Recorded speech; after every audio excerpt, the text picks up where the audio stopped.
Gemoroidni operatsiyagacha olib bormaslik uchun men sizlarga 3 ta muhim omilni aytib beraman. Assalomu alaykum aziz kuzatuvchilar. Bugun biz sizlar bilan xalqimizda orasida juda ko'p tarqalgan, juda ko'pchilikka bosh og'riq bo'lgan gemoroid to'g'risida gaplashamiz. Statistik ma'lumotlarimizga qaraganda, bizni kuzatuvchilarning 90% bizga podpiska bo'lmasdan kuzatib borar ekan.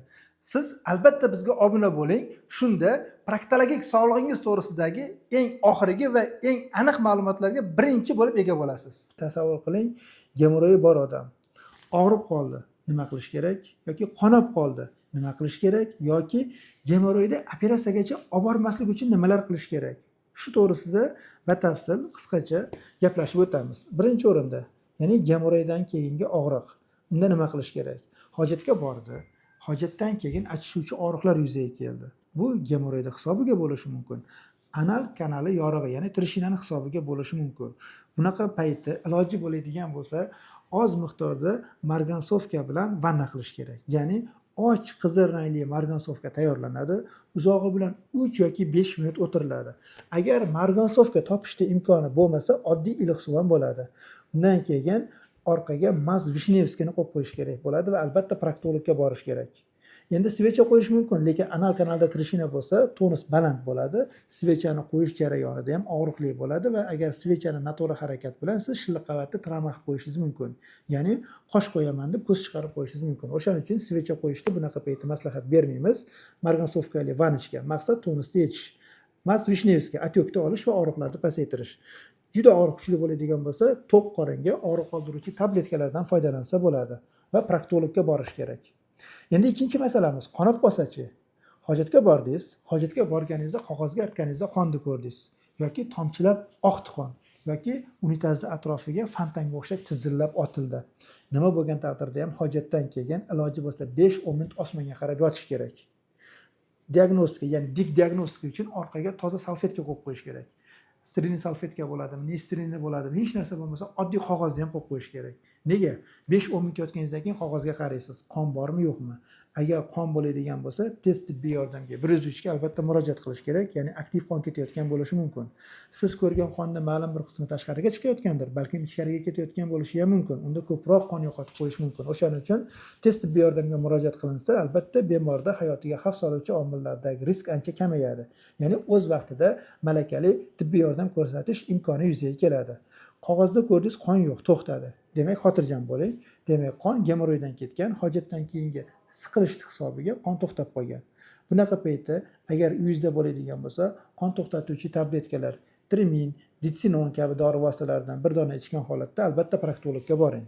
Proktolog yoki barmoq bilan ko'radi, yoki rektomonoskopiya qiladi, yoki kolonoskopiya qilib, kasalligingizga aniq sababini topib, unga qarab yechim topib beradi.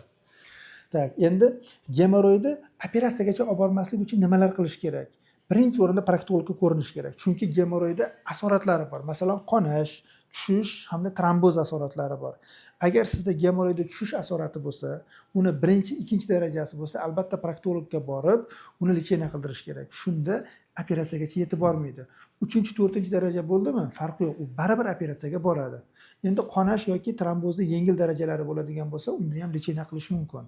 Lecheniya qanaqa bo'ladi? Birinchi o'rinda sababchi faktorlar, ya'ni gemoroidni operatsiyagacha olib bormaslik uchun men sizlarga 3 ta muhim omilni aytib beraman. Birinchi o'rinda sababchi faktorni bartaraf qilish kerak. Sababchi faktor bu nima? Gemoroidni keltirib chiqaruvchi asosiy omillar: og'ir yuk ko'tarish, ko'p o'tirish, ich qotishi. Demak, biz og'ir yuk ko'tarmaymiz, ko'p o'tirmaymiz va ichimizni qotirmaymiz. Og'ir yuk ko'tarish qanaqa? Masalan, men 90 kiloman. Demak, meni tanamning 3 dan 1 qismi 30 kilo. 30 kilogacha vesni ko'taraman. Undan yog'ini oshirmayman. Bu gemoroidga sabab bo'lishi mumkin. Endi ikkinchisi, ko'p o'tirish. Maktablarda bekorga 45 minut, institutlarda 90 minut o'tirilmaydi. Chunki ko'p o'tirish kichik chanoq sohasidagi venozning zastoyiga sabab bo'ladi. Bu gemoroidni keltirib chiqaradigan omil hisoblanadi. Endi ich qotishi. Bemorda ichi bir kunda bir yoki 2 kunda bir kelish kerak. Bu ham normal holat. Ya'ni meni ichim 2 kunda bir kelsa ham normal, bir kunda bir kelsa ham normal. Xuddi mana shu holatda ushlash kerak. Shunda siz gemoroid bilan kasallanmaysiz. Ya'ni gemoroid bo'lgan taqdirda ham operatsiyagacha yetib bormaysiz. Bu asosiy sababchi faktorni bartaraf qilish. Undan oldingisi shifokorga borib, ko'rinib, kasallikning darajasini aniqlash. Va eng muhimlaridan bittasi, bu uchinchisi, yetarli miqdorda suyuqlikni iste'mol qilish. va to'g'ri ovqatlanish. Ya'ni suyuqlik. Bir kunda organizm talab qiladi 2-3 litr. Shu suyuqlikni ichish kerak.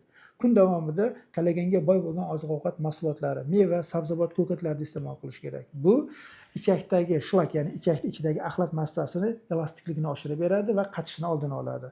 Lekin qovurilgan yog'li, xamirli narsalardan ehtiyot bo'lish kerak. Siz yuqoridagi aytgan tavsiyamizga amal qilgan holatda qovurilgan yog'li, xamirli narsalarni ko'proq iste'mol qilsangiz, masalan, fast foodlarning sostavidagi trans yog'lar ham ishni qotirishiga sabab bo'ladida, ichingiz qotib kelaverishi mumkin. Ichi qotishi bo'lsa, gemoriyga sababchi bo'ladigan faktorlardan biri. Yuqoridagi aytgan 3 ta omilga agar qattiq e'tibor bersangiz, sizda gemoriya kasalligi bo'lsa ham operatsiyagacha yetib bormasdan uni remissiyaga tushirgan holatda ushlab turishimiz mumkin. Eslatma uchun qaytarib o'tamiz. Birinchi o'rinda proktologga ko'rinish kerak, ikkinchi o'rinda sababchi faktorni bartaraf qilish kerak, uchinchi o'rinda bo'lsa ratsional ovqatlanish qoidalariga albatta e'tibor berish kerak. Agar sizga bergan ma'lumotlarimiz foydali bo'lgan bo'lsa, albatta obuna bo'ling, bizni kuzatishda davom eting. Bundan da foydali bo'lgan ma'lumotlarni uzatishda davom etamiz.